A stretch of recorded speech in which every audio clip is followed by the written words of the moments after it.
students, it's me, Ms. Henning, and I am back with another musical science experiment.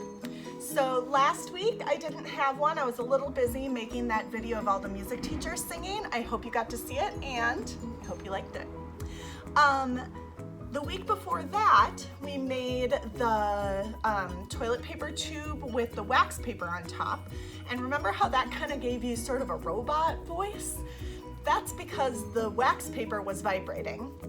And we call that a membranophone. The membrane, the part over the top, was vibrating. And the week before that, we put plastic wrap over a bowl and used sound to make the rice jump up and down. That was also a membranophone. Also, that plastic on top served as a membrane that was vibrating. Today, we're gonna make sound using a different mechanism. We're going to talk about an aerophone. Aerophone is a lot like what it sounds like, using your air to vibrate instead of a membrane to vibrate. One of the oldest instruments is panpipes. Panpipes exist in almost every culture all over the world. These panpipes are zamponias from Peru, but many, many different cultures have developed panpipes. One of the things you'll notice is, look, on this side, we have really long pipes, and on this side, we have really short pipes. Those pipes are going to change sound depending on whether they're long or they're short. So if I want a lower note, I'm gonna blow over the top of one of these longer pipes. If I want a higher note, I'm gonna blow over the top of one of these shorter pipes.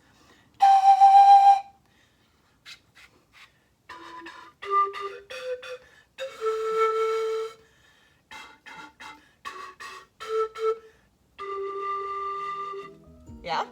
So that style of music making, like I said, has been around for a really long time.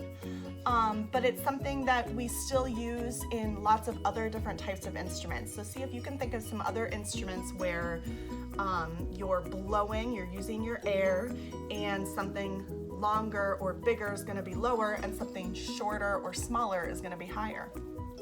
Now this brings me to something you can do at home. So you could also try this out with some straws.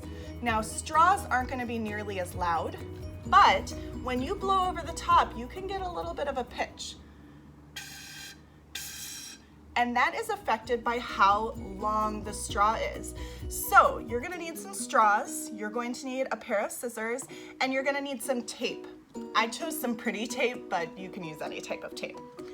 The first thing I want you to do is find a place to cut your straw, but don't cut it in the middle, because if you cut it in the middle, then both sides are going to be exactly the same, and we want all of the pieces to be different. So I'm going to cut it off to one side a little bit, and now I have a longer straw and a shorter straw, which means I can hear the difference.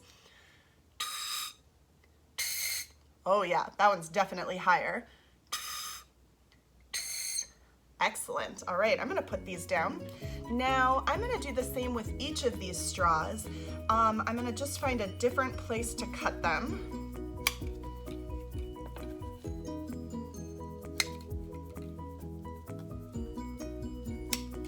And now I wanna line them up in size order, all of these pieces. Oh, and I maybe didn't make these as different as I thought I did.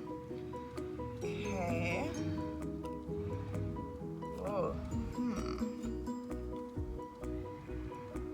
Nope.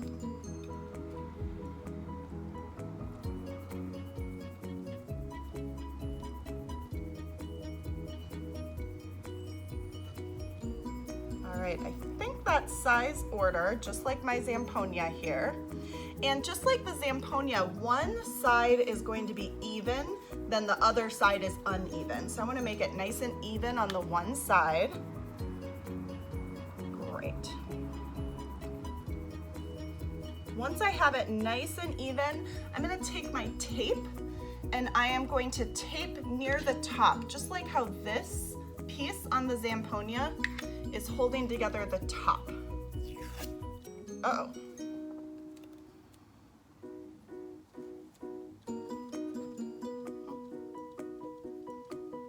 guess that's part of the problem with pretty tape, is it's not as strong.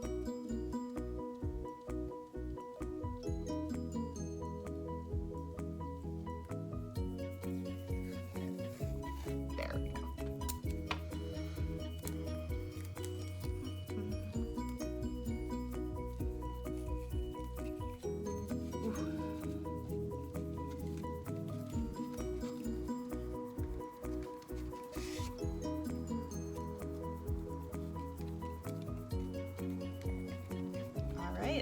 Now, just to make sure, I'm gonna put another piece of tape further down just to kind of keep it together. It feels pretty good right now, but I think if I have 2 spots of tape, it's gonna be a little bit more sturdy.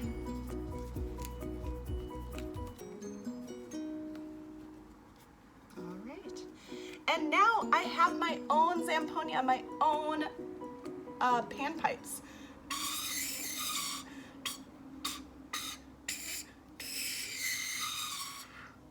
You can try it at home too.